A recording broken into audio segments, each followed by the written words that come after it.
12 del día. Buenas tardes. Buenas tardes, bienvenidos a esta hora. En el municipio de Segovia, al nordeste de Antioquia, se registra una delicada situación de orden público. Los operativos contra la minería ilegal han desatado confrontaciones entre la población civil y las autoridades. Erika Zapata, ¿qué es lo último, Erika? Hola, muy buenas tardes. Lo último es una crítica situación de orden público que se registra a esta hora en el municipio de Segovia, nordeste del departamento de Antioquia, en medio de operativos adelantados por la Policía Nacional, específicamente por la Dirección de Carabineros en contra de la minería ilegal. Confirma el gobernador de Antioquia, Andrés Julián Rendón, que un grupo de pobladores presuntamente instrumentalizados por el Clan del Golfo generan disturbios. Estamos hablando de 2 motos del Ejército Nacional incineradas, otros vehículos también incinerados, además también daños en la infraestructura. Los bomberos llegaron a ayudar en medio de esta situación y también fueron golpeados. Se confirma la muerte de una persona, pero al momento todo es materia de investigación por parte de las autoridades. Desde el Cuerpo de Bomberos hacemos el despacho de una unidad de intervención rápida con 3 unidades bomberiles a bordo. Llegando al barrio Taparal, son detenidos nuestras unidades, bajados del vehículo y agredidos físicamente. Desde el Cuerpo de Bomberos rechazamos rotundamente la agresión.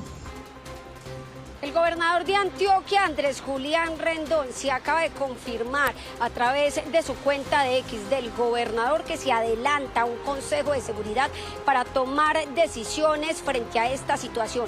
Hay 4 puntos de bloqueo al momento en el municipio de Segovia. Muy bien, Erika, muchísimas gracias. Y en el Cauca, una mujer fue secuestrada en zona rural del Tambo, y en la vía panamericana el ejército frustró el secuestro de 5 personas más. Fernando Rojas, ¿qué es lo más reciente? Hola, muy buenas tardes. Mire, pues a esta hora en el departamento del Cauca se reporta la liberación de 5, o mejor el rescate de 5 personas, 5 viajeros que fueron rescatados por el ejército en plena vía panamericana en el sector conocido como La Depresión, en el municipio de Rosas. Ahí, mientras eran asaltados por hombres que salieron a la vía, pues se enfrentaron con el ejército. El ejército logró rescatar a estas personas que eran internadas en zona boscosa, pero afortunadamente pues la reacción de las fuerzas militares logró frustrar este secuestro de 5 personas, entre las que se encuentran 3 hombres y 2 mujeres. Pero en el municipio del Tambo, Cauca, en el occidente del departamento, se dio el secuestro de una mujer identificada como Zulandi Mambuscay. Esta mujer se encontraba junto a otra persona en un sitio de esparcimiento en la vía que de Popayán comunica con el municipio de Tambo, conocido con el corregimiento de Piagua. Ahí hombres armados que se movilizaban en un vehículo llegaron, intimidaron a los ocupantes de este negocio y procedieron a llevarse a la mujer. En medio del forcejeo pues se presentó una persona herida. A esta hora las autoridades pues buscan a esta mujer en el departamento del Cauca, y esta situación se suma una delicada situación de orden público en el López de Micay, en donde 8 personas están secuestradas y aún no se conoce nada sobre ellas. Fernando, ampliamos la información en minutos. También a esta hora siguen las emergencias por las lluvias en varios departamentos del país. Arauca, Casanare y Boyacá son algunos de los que registran graves afectaciones. Jairo Niño, desde Boyacá. ¿Cuál es el balance, Jairo? Pablo, a esta hora en noticia en Boyacá, las graves afectaciones que se registran por las fuertes precipitaciones de los últimos días. Hasta el momento, según las autoridades, son más de 1000 familias damnificadas en el departamento. Esto hace referencia a que el punto quizás de mayor gravedad es en la provincia de Gutiérrez, donde, por ejemplo, el municipio de Huicán de la Sierra se encuentra totalmente incomunicado. El municipio de Panqueva perdió su acueducto, pero también en distritos especial como el municipio de Cubará, centenares de hectáreas están totalmente tapadas por el agua. Por esto, las autoridades han señalado que en total son 27 poblaciones afectadas, donde necesitan en este momento diferentes tipos de ayudas, y que se espera que en los próximos días, en las próximas horas, en algunos de esos puntos comiencen a llegar. Ampliamos esta información en minutos. Noticia en desarrollo en Noticias Caracol.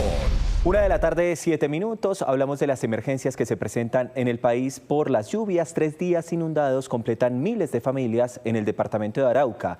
Las lluvias y desbordamiento de ríos han afectado vías y cultivos. Pablo, televidentes, miren esto. Más de 8.000 familias están afectadas y las autoridades ya declararon la calamidad pública en este departamento.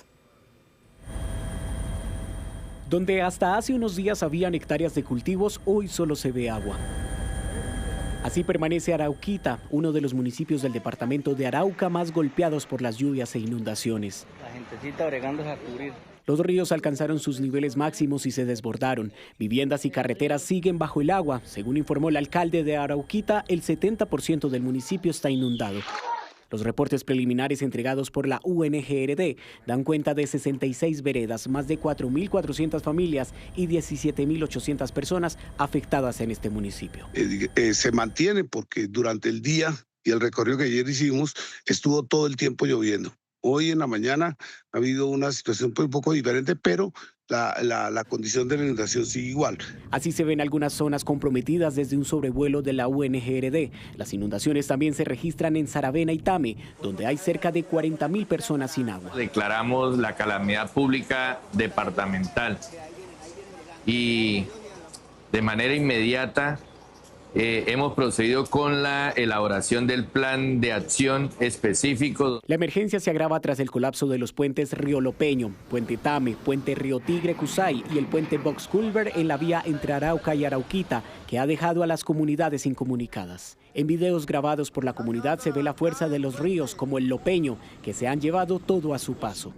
Totalmente afectados, incomunicados totalmente por una avalancha que se nos vino por la vereda del río Lopeño. Relatan que familias quedaron aisladas y animales fueron arrastrados por las fuertes corrientes. ¡Uy, parientico! Que por favor se apersonen de nosotros, que estamos demasiado damnificados, no somos los únicos, también hay más. Como primera respuesta, las autoridades instalarán un puente militar en la vía que comunica a los municipios de Saravena, Arauca y Cubará, norte de Santander. Estamos consolidando en la mañana de hoy el tipo de necesidades para poder definir, digamos, cuáles son las ayudas y establecer el proceso de desplazamiento de las ayudas al departamento. En el territorio permanece activo un Consejo Departamental de Gestión del Riesgo que recoge información sobre daños y afectaciones para atender a la población. Esto es lo que sucede en Arauca, pero en Boyacá también se viven graves afectaciones. 27 municipios han resultado afectados por las fuertes lluvias, Pablo. Además, Catalina, hay más de 1.000 familias damnificadas y al menos 20 puentes fueron arrasados y daños en la infraestructura. Nos conectamos con Jairo Niño, que nos tiene la información. Jairo. Originamos en este momento desde el municipio de Panqueva, aquí en la provincia de Gutiérrez, quizás una de las más afectadas en todo el departamento de Boyacá. En este municipio, por ejemplo, la creciente del río Nevado se llevó totalmente su acueducto. En ese momento están entregando agua por medio de carrotanques y no se sabe cuándo habrá una solución. Ya trabajan en estas las diferentes autoridades departamentales y quisimos llegar hasta el municipio de Huicán de la Sierra, que se encuentra en ese momento totalmente incomunicado, pero está difícil la situación que no hay señal para poder emitir desde este punto. Y es que la situación es crítica. Son 27 municipios del departamento de Boyacá que en este momento sufren las afectaciones por las lluvias. El agua no da tregua en Boyacá.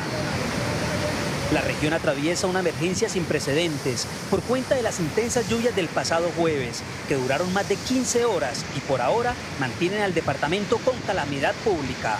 Hacía 22, 23 años que bajó una avalancha pues casi similar, pero no igual. O sea, en lo que yo he vivido aquí en Panqueva, que pues soy natural de Panqueva, no había visto de verdad una avalancha tan grande como esta. Algunas vías, acueductos, cultivos, pastos y puentes quedaron bajo el agua en al menos 27 municipios del departamento.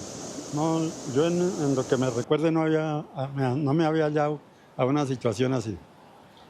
Yo tengo 73 años y sí había invernadas duras, pero que uno recuerde una situación de esta no había uno escuchado eso. La atención de organismos de socorro y autoridades rápidamente se activó para llegar a más de 1.000 familias damnificadas. 700 ayudas humanitarias ya han sido entregadas.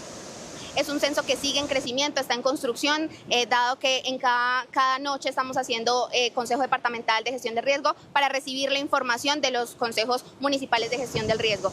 La infraestructura vial es la más afectada y hoy para su recuperación se necesitarían más de 20.000 millones de pesos. Tenemos más de 20 puentes afectados, un colapso de alrededor de 15 y bueno, sobre eso estamos tomando acciones en el corto plazo, mirando rutas alternas, mirando temporalidad de estructuras para posterior, ya con estudios especializados, poder dar un paso completo y una estructura totalmente nueva. Huicán de la Sierra, El Cocuy, Panqueva, Guacamayas, en la provincia de Gutiérrez y Cubará, Distrito Especial, son algunas de las poblaciones que hoy requieren la atención de todo el país.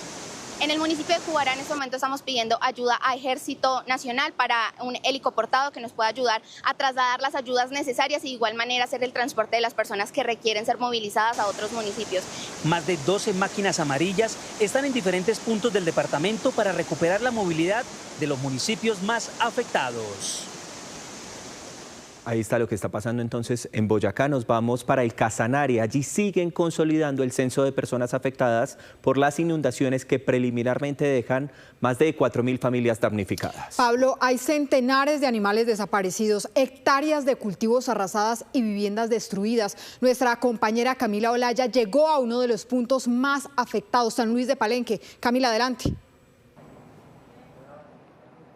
Hola, muy buena tarde. Pues lo que hasta hace unas horas estaba cubierto por el agua, hoy el panorama es completamente distinto. Las familias aquí en el municipio de San Luis de Palenque afortunadamente ya empiezan a regresar a sus hogares, pero se encuentran en sus casas con paredes agrietadas y en muchos de los casos totalmente destruidas, como en la casa en la que nos encontramos en este momento. Esta casa fue construida de adobe y la creciente del río pues fue tan potente que no resistió, por supuesto, sus paredes. Vemos los enseres completamente destruidos. Este panorama no fue el mismo anoche. Precisamente nuestro compañero Alexander Guerrero estuvo haciendo un recorrido en el municipio, hablando con su gente y escuchando sus necesidades. Veamos el siguiente informe.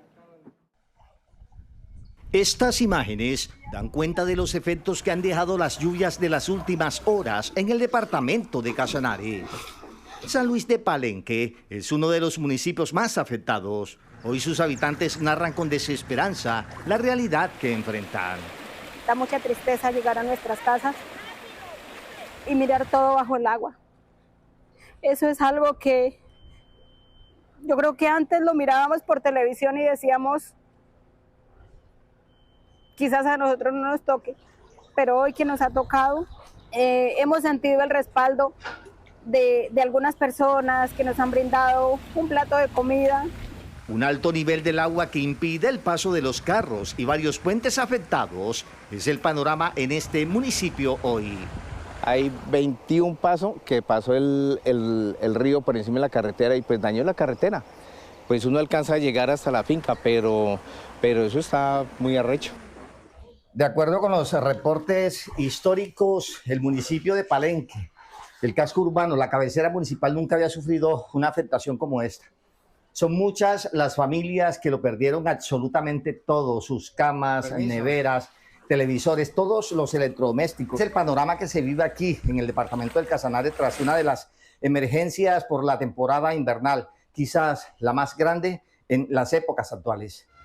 Las viviendas coloniales construidas en adobe, que eran símbolo de la identidad cultural, están reducidas a escombros. No, pues por ahí albergados, como dicen, con la familia. Y pues nada, empezar a ver cómo construimos de nuevo, porque pues imagínense, fue algo duro. Muy duro. Hemos verificado un aproximado de 30 familias, 30 viviendas, qué pena, que están destruidas totalmente. Muchas de ellas también están agrietadas, más o menos unas 60 viviendas agrietadas, y esperamos que el río no siga aumentando su caudal porque ese número puede aumentar. Con el agua hasta la rodilla y en medio de la oscuridad transitan las noches de los sanluiseños. Los servicios públicos y el suministro de gas fueron suspendidos ante la emergencia. estamos en una etapa de mucha lluvia donde podemos también sufrir más afectaciones. Vamos a seguir en la lucha, yo sé que nuestro pueblo es muy pujante, es muy berraco porque es una gente trabajadora, entonces vamos a volver a renacer. Las autoridades adelantan las labores de atención de la emergencia y realizan evacuaciones. Además, hacen un llamado para apoyar a los habitantes del departamento que lo perdieron todo. Ahora inicia una etapa igual de compleja, que es la recuperación de las viviendas como estas que están bajo los escombros. El departamento ya declaró la calamidad pública y el municipio inicia un plan de choque. Hay que recordar que según el balance preliminar ya son más de 6.000 los afectados en los 19 municipios de Casanare. Sí, señora Camila, muchísimas gracias. Ahora hablemos del tema económico, porque mientras en algunos departamentos del país las comunidades sufren estas afectaciones provocadas por las lluvias de los últimos días, sectores advierten las millonarias pérdidas que se están comenzando a registrar. Por eso nos conectamos con María Fernanda Tarazona, que nos tiene los sectores más afectados y también nos entrega un balance. María Fernanda. Pablo, Catalina y televidentes, comenzar a decirles que el sector agrícola y también el de transporte de carga son los más afectados por cuenta de las lluvias de los últimos días. De acuerdo con un balance preliminar y también cálculos hechos por parte de Fedetranscarga, el gremio que representa a los transportadores de carga del país, esta situación podría llegar a afectar la movilización de más de 70.000 toneladas de alimentos desde Boyacá, Casanare y Arauca a diferentes regiones del país, así como también generar pérdidas por más de 3.500 millones de pesos y que podrían ir hasta los 5.800 millones de pesos diarios. Boyacá es una de las despensas agrícolas más grandes. Hoy en día está aportando 1.8 millones de toneladas anuales, mientras que Arauca y Casanare también son muy importantes tanto a nivel agrícola como también ganadero. Una región inclinada hacia la leche, pues toda la pérdida de la producción misma, porque la producción, si no se comercializa el mismo día, pues se puede perder o se pierde cuando los quesos se quedan en las fincas porque se caen los puentes o porque efectivamente los potreros se inundan y no se puede recoger el ganado fácilmente para ordeñar. Y eso genera obviamente un represamiento de la producción y con las pérdidas obvias para los ganaderos. Las afectaciones sobre los corredores viales de Boyacá, Casanare y Arauca podrían impactar diariamente la operación entre 2.100 y 2.800 vehículos de carga, comprometiendo la movilización de aproximadamente 55.000 a 70.000 toneladas de mercancías como consecuencia de los mayores recorridos, tiempos de espera, desvíos, restricciones y operaciones. Las pérdidas para el sector de transporte se estimarían entre 3.500 y 5.800 millones de pesos diarios. Decir que Casanare es el primer productor de arroz, cerca del 30% de lo que produce Colombia en arroz se cultiva allá en el departamento de Casanare. En las últimas horas, Fedarroz, el gremio que representa a los arroceros del país, también ha levantado la mano por las graves afectaciones que pueden tener, sobre todo en los cultivos que ya venían en la última etapa y que hoy pueden ser una completa pérdida. En noticias del mundo, hay conmoción en Chile por un conductor que atropelló y mató a 6 personas en medio de un evento público. La persona que conducía el vehículo habría perdido el control del volante e impactó contra los asistentes a una feria en la ciudad de Viña del Mar. Los primeros reportes aseguran que el vehículo circulaba con exceso de velocidad. El conductor fue detenido mientras que las autoridades estudian las motivaciones de este lamentable hecho. De otro lado, la guerra en Medio Oriente se recrudece. Estados Unidos aseguró que durante las últimas horas lanzó un golpe muy fuerte en Irán y las autoridades del gigante persa respondieron con ataques a países vecinos. Entre tanto, aumentan las amenazas contra Donald Trump por parte de Irán. Pese a los tensos intentos de un acuerdo de paz, Estados Unidos lanzó una nueva ronda de ataques en contra de unos 140 objetivos militares en Irán, pero la atención se mantiene sobre el estrecho de Hormuz. La televisión estatal iraní aseguró que el importante corredor marítimo fue nuevamente cerrado al registrarse combates de lo que tildaron como movimientos ilegales por parte de Estados Unidos. Una versión firmemente desmentida desde Washington al anunciar que sus fuerzas custodian el estrecho para garantizar la libre navegación marítima. Funcionarios estadounidenses aumentan sus advertencias. No se puede aterrorizar al transporte marítimo comercial en el estrecho de Hormuz, y obviamente el memorando de entendimiento entre las partes siempre se basó en el cumplimiento de objetivos. Si el transporte marítimo es atacado o si los iraníes actúan de forma beligerante, responderemos con una fuerza abrumadora. Entre tanto, Irán recrudece sus amenazas en contra de la vida de Donald Trump. Recientemente, el diario Hamshari publicó este cartel con las fotografías de mandatarios extranjeros señalados como objetivos de venganza por la muerte del líder supremo Ali Khamenei. El presidente estadounidense encabeza la lista. Por su parte, el Papa León XIV hizo un nuevo llamado a cesar las hostilidades. Lamentablemente los vientos de guerra soplan de nuevo en Oriente Medio, en Ucrania y en muchas otras partes del mundo, sembrando violencia, terror y muerte y cobrándose una vez más la vida de tantas personas inocentes. Otros países de Medio Oriente han recibido represalias por Irán durante las últimas horas. Nos ubicamos en Estados Unidos. Lindsey Graham, senador republicano y uno de los más cercanos al presidente Donald Trump, murió a sus 71 años. La oficina del legislador indicó que sufrió una enfermedad breve y repentina. El congresista de Carolina del Sur fue conocido como uno de los más influyentes en política exterior, partidario de la guerra de Irak, defensor de Israel y también de Ucrania. Precisamente Graham acababa de regresar de ese país donde se reunió con el presidente Volodymyr Zelensky y hablaron, entre otras cosas, del refuerzo de sanciones contra Rusia. Y en Toronto, Canadá, 2 personas murieron y otras 4 resultaron heridas tras un tiroteo durante un festival de salsa que congregó a más de 13,000 asistentes.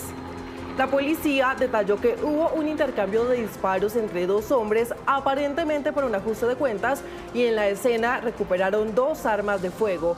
El altercado tuvo lugar después que a finales de junio otro tiroteo, esta vez en Montreal, se saldara con 3 muertos, incluido el agresor. En noticias nacionales, tras los recientes secuestros en el departamento del Cauca que dejan al menos 9 víctimas, la Defensoría del Pueblo emitió una alerta humanitaria por la gravedad de estos hechos. En López de Micay, sus habitantes son amenazados por grupos armados ilegales. Tras el secuestro de 8 personas, las recientes amenazas a la población civil y el desplazamiento de 75 familias, la Defensoría del Pueblo lanzó una alerta temprana por la delicada situación que se presenta en López de Micay. Con estos panfletos, al parecer firmados por el ELN, estarían siendo amenazadas las comunidades de López de Micay y San Antonio del Chaure. En estos le dicen a la ciudadanía que deben abandonar sus hogares. Entonces, pues obviamente ustedes entenderán muy preocupados por esta situación y esperamos pues el apoyo de la comunidad nacional e internacional, de la fuerza pública, del gobierno departamental y todos para poder mirar que esta situación en nuestro municipio pues no se siga presentando. Hasta el momento, las autoridades no han obtenido información sobre el paradero de los 8 secuestrados. Nosotros desde acá es la gran invitación que estamos haciendo especialmente a la Defensoría del Pueblo y a toda la cooperación internacional que nos puedan apoyar para el rescate de estas 8 personas que aún están retenidas por grupos al margen de la ley. Tras el incremento de los hechos de violencia, más de 70 familias han tenido que abandonar sus hogares en López de Micay y estarían desplazándose hacia Buenaventura. Nuestras tropas permanecen desplegadas y mantienen las operaciones militares en esta zona del litoral caucano, con el propósito de contribuir al restablecimiento de las condiciones de seguridad, proteger a las comunidades y apoyar a las acciones que adelantan las autoridades competentes. En los próximos días, las autoridades llevarán a cabo una reunión en pro de reforzar la seguridad en el departamento. Alias Naín, el peligroso delincuente que azota a La Guajira y a otros departamentos del Caribe, volvió a aparecer en un video paseando en la Alta Guajira. Esto luego del ultimátum que le hizo el presidente electo Abelardo de la Espriella y de la recompensa de 1.000 millones de pesos que ofrecieron las autoridades por información para capturarlo. Horas después de la advertencia que lanzó desde Casanare el presidente electo a los integrantes de los grupos armados ilegales, alias Bendito Menor, líder de las autodefensas conquistadoras de la Sierra Nevada, reapareció en redes sociales movilizándose libremente en una moto de alto cilindraje por la Alta Guajira. El desierto, aquí la Alta Guajira. Este delincuente de aproximadamente 26 años es el responsable de sembrar terror en La Guajira, convirtiéndose en el más buscado en ese y otros departamentos como Cesar y Magdalena, a donde se expande su actuar delictivo. Frente a estos hechos, hemos desplegado todas nuestras capacidades operativas. Nuestros hombres y mujeres adelantan patrullajes permanentes con todos los componentes de policía, así como actividades de registro, control, verificación puerta a puerta, recorriendo cada uno de los sectores y lugares que frecuenta este bandido, con el objetivo de lograr su pronta ubicación y captura. Las redes sociales de alias Naín o Bendito Menor se han convertido en la ventana para exhibir sus lujos, viajes, pero sobre todo para desafiar a las autoridades con frases de provocación que se dejan entrever en los videos publicados. ¡Muémelo!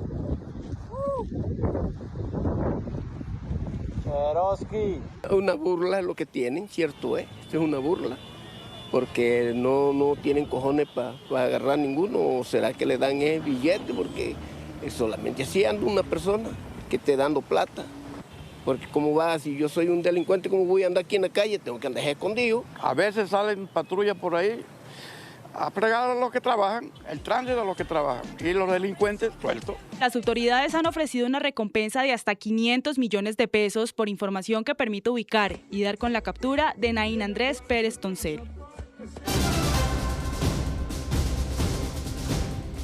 En un hecho histórico y 24 años después, el Estado colombiano pidió perdón por la masacre de Bojayá y reconoció su responsabilidad por no proteger a la población civil año 2002. Pablo, el acto se dio en cumplimiento de una sentencia emitida por un tribunal en Chocó. Entre alabaos, lágrimas y un minuto de silencio, las víctimas asistieron al acto mientras siguen esperando verdad y garantías de no repetición.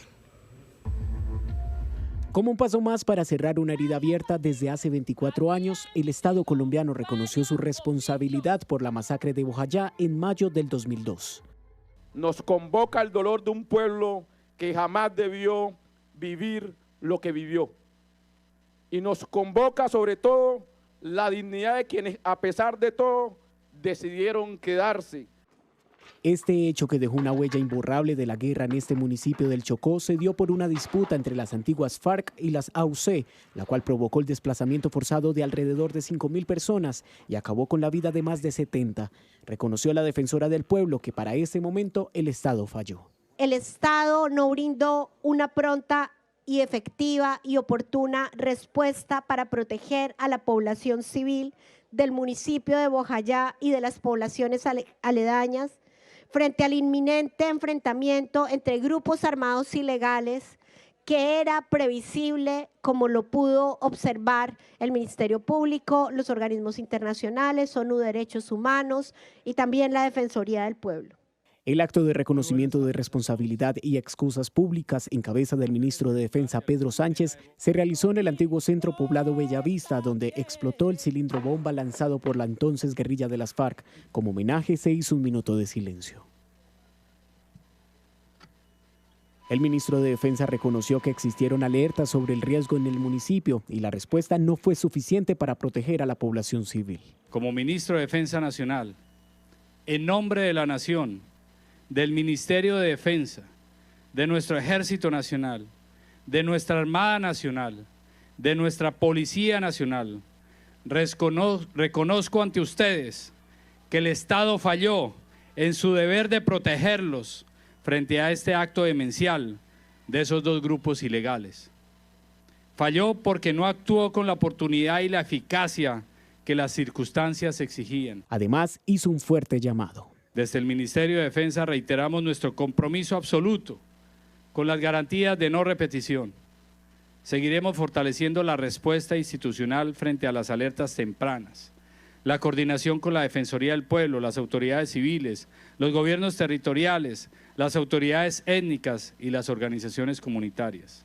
Las comunidades afrocolombianas e indígenas y la gobernadora del Chocó aseguraron que siguen siendo víctimas del conflicto armado, de desplazamientos y confinamientos. Además, siguen esperando verdad y garantías de no repetición. La semana pasada nacieron nuevas víctimas en este departamento. El día de ayer nacieron nuevas víctimas en este departamento. La ley 1448, las instituciones del sistema y todos los esfuerzos que se han hecho son loables, pero aún no son suficientes. En medio de los agradecimientos, el reconocimiento y el perdón, las víctimas piden acciones concretas que garanticen una verdadera reparación.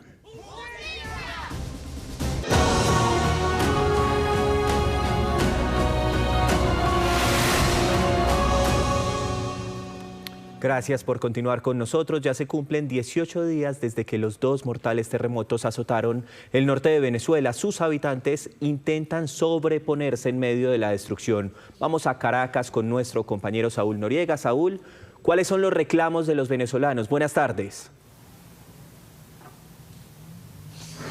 12:51 acá en Caracas y en todo el territorio venezolano avanza estos días. Ya parece mentira que nos dirigimos a las 3 semanas de esta tragedia, que avanzan precisamente en los reclamos de muchos familiares y allegados. Es un sentimiento de orfandad generalizado, principalmente porque han sentido soledad, falta de apoyo por parte de las instituciones del Estado.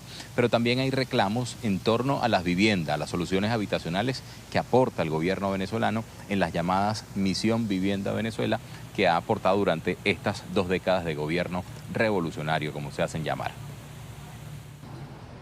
Cada pérdida que dejaron los terremotos en Venezuela es un dolor que el paso del tiempo no desvanece. Siempre con mis hijos para todo, guerreando, luchando, perderlos así tan fácil, tan rápido, no sé, yo también estaba ahí. Pero ese dolor se entrelaza con un sentimiento de rabia e impotencia, reflejado en rostros como el de Dameli Díaz, quien hoy llora la pérdida de su hija de 6 años. Mi hija tenía 6 años, una bebé que no pidió nacer, no pidió morir tampoco. Medios como la Deutsche Welle replicaron el momento en el que durante una entrevista para la cadena noruega TV2, esa madre increpó al hijo de Nicolás Maduro y culpó a uno de los programas bandera del chavismo, Gran Misión Vivienda Venezuela. Asegura que el edificio donde vivía no tenía buenos cimientos. ¡Hicieron pura basura! ¡Pura basura! ¿Qué hicieron aquí?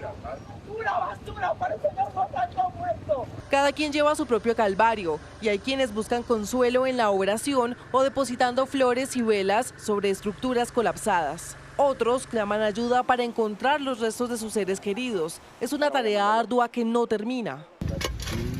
Por el acento. Ahí hay bastante gente, ahí hay niños también en planta baja y nada que nada. Abriendo huecos para ver si conseguimos nuestros familiares, comiendo lo poco que nos traen los colaboradores. Los crematorios de Caracas y la morgue en La Guaira funcionan 24 horas, mientras en los últimos días el cementerio central de La Esperanza en Catia-la-Mar ha seguido recibiendo cuerpos, 2 semanas después de la tragedia. Es una realidad los reclamos de la gente, pero en medio de toda esta tragedia hay aspectos positivos, principalmente la ayuda por parte de voluntarios y no solamente a nivel nacional, sino también internacional. Y hace pocos minutos recorrimos el principal centro de acopio de acá en Caracas, que está gestionado por Cáritas de Venezuela en afiliación con la Conferencia Episcopal Venezolana, la Iglesia Católica, y ya acumula por lo menos unas 16.000 toneladas de ayuda humanitaria. Y contando, decían, porque se ha expresado de manera mayoritaria toda esta ayuda. Conversamos con Janet Márquez, quien es directora de Cáritas Venezuela, y hablaba de lo que se viene además, no solamente la ayuda a través de aviones, sino también a través de ayuda marítima. Hemos recibido unos 13 aviones que han venido de diferentes países, de Argentina, de Colombia, de Brasil, de Costa Rica, para incorporarse también a esta solidaridad. Pero tenemos al menos unas 100 propuestas de hermanos venezolanos que viven en otro país, de cancillerías, de embajadas, que quisieran accesar a este canal humanitario. Y además empieza a llegar lo que viene por barco, que tarda más tiempo que un avión. Normalmente tardan 10 días, 15 días. Es parte de lo que se está viviendo en este centro de acopio, repito, el más grande de Caracas, que lo gestiona la Conferencia Episcopal Venezolana a través de Cáritas. Punto importante, los voluntarios. Hoy domingo, cuando muchos pudieran estar cansados, incluso pudieran tomarse este día de descanso, no lo han hecho. Dicen que llevan trabajando prácticamente 3 semanas y allí los vimos, cargando cajas, organizando toda esta ayuda para intentar hacerles llegar a los más afectados. Recuerden además las cifras oficiales, casi 4.500 fallecidos, 4.333 y unas 18.000 personas que están en campamentos distribuidos en toda Venezuela. A esta hora termina el Consejo de Seguridad en Medellín, convocado por cuenta de las graves alteraciones de orden público que se registran en Segovia, Antioquia, en medio de operativos de la policía contra la minería ilegal. Erika Zapata, ¿cuáles fueron las conclusiones? Muy buenas tardes. Ya hay conclusiones tras el Consejo de Seguridad adelantado por autoridades nacionales por el complejo panorama que se presenta en el municipio de Segovia, nordeste del departamento de Antioquia, en medio de operativos adelantados por la Policía Nacional, específicamente por la Dirección de Carabineros, en contra de la minería ilegal, los disturbios. Al momento hay que confirmar pues que una persona pierde la vida, según las autoridades, por una herida de arma de fuego. Su cuerpo está siendo traído a medicina legal de la ciudad de Medellín. Otra persona fue capturada presuntamente por el delito de violencia contra servidor público. 10 vehículos incinerados, 2 personas heridas. Entre los vehículos incinerados pues hay 2 motos del Ejército Nacional. Entre las conclusiones estará que el Ejército Nacional va a reforzar la seguridad en las vías para evitar bloqueos, llegará más refuerzo de la Policía Nacional para controlar esa situación que allí se presenta, y también se va a decretar toque de queda y prohibición de parrillero. Decirle a la comunidad de Segovia que hombre, no nos prestemos para hechos violentos, porque esto no solamente deja mal a Segovia, sino a una comunidad de mineros que hemos sido resilientes toda una vida, y que no lleguemos a una instancia de estigmatización en cuanto a que nos vea un país o nos vea el mundo como una comunidad violenta. Entonces el llamado es a la tranquilidad y a ver con las instituciones qué es lo que está pasando y qué es lo que se puede hacer en unas mesas de concertación. Se espera que en las próximas horas se definan las horas del toque de queda y también de la prohibición de parrillero. Ahora hay un Consejo de Seguridad, pero de autoridades locales, para definir todo este tema. Además, hay que decir que en este momento siguen los disturbios. Erika, gracias por la información. Tras varios días de labores de inteligencia, las autoridades desmantelaron una red criminal que utilizaba camiones de carga para transportar insumos destinados a la fabricación de cocaína. El operativo dejó 4 capturados y un millonario golpe a las finanzas del narcotráfico. Lo que durante semanas parecía ser un parqueadero más de camiones a las afueras de la vía que comunica a Bogotá con Villavicencio, terminó convirtiéndose en el punto clave para descubrir una red dedicada a esto, el transporte de insumos con los que se fabrica cocaína. Nos indica que da positivo para ácido clorhídrico, ¿listo? De día y de noche, agentes antinarcóticos de la policía hicieron seguimientos al lugar. La aparente rutina de vehículos entrando y saliendo escondía un sistema logístico para abastecer laboratorios clandestinos. Cuando llegó el momento del operativo, esta fue la escena: canecas, costales y recipientes repletos de sustancias químicas que eran movilizadas en vehículos de carga. Marca un rojizo oscuro que nos da el pH para ácido. Los investigadores establecieron que los insumos viajaban almacenados con destino al corregimiento de Llorente, en Nariño, una de las zonas donde históricamente han operado estas estructuras dedicadas al procesamiento de cocaína. Trascendió que con este cargamento se habría podido producir cerca de 70 toneladas de estupefacientes, un golpe a estructuras criminales que ascendería a los 300.000 millones de pesos. Laboratorios al servicio de los grupos armados organizados que delinquen en esta parte del país, específicamente la Coordinadora Nacional Ejército Bolivariano, estructura Frente Iván Ríos. Escondidos entre los vehículos y en medio de la inspección, fueron capturados los 4 conductores de estos camiones, 3 colombianos y un ciudadano venezolano. Todos quedaron a disposición de la Fiscalía. Ahora las autoridades buscan establecer qué organización criminal estaría detrás del envío de estas sustancias químicas para abastecer los laboratorios. 2 de la tarde, 38 minutos. En noticias económicas, el Banco de la República reveló que la inversión extranjera directa sigue perdiendo terreno en Colombia. La caída preocupa a los expertos, que advierten posibles efectos sobre el empleo, la inversión y el crecimiento económico del país. Colombia estaría dejando de ser un país atractivo para los inversionistas extranjeros. En los primeros 6 meses de este año llegaron menos recursos provenientes del exterior. Según el Banco de la República, entre enero y junio la inversión extranjera directa cayó 12%. El golpe más fuerte lo reciben el petróleo y la minería, donde la inversión cayó un 20%. Las medidas que implementó el gobierno de no permitir nuevos contratos de exploración ni en petróleo ni en gas, eso pues naturalmente disminuye la inversión.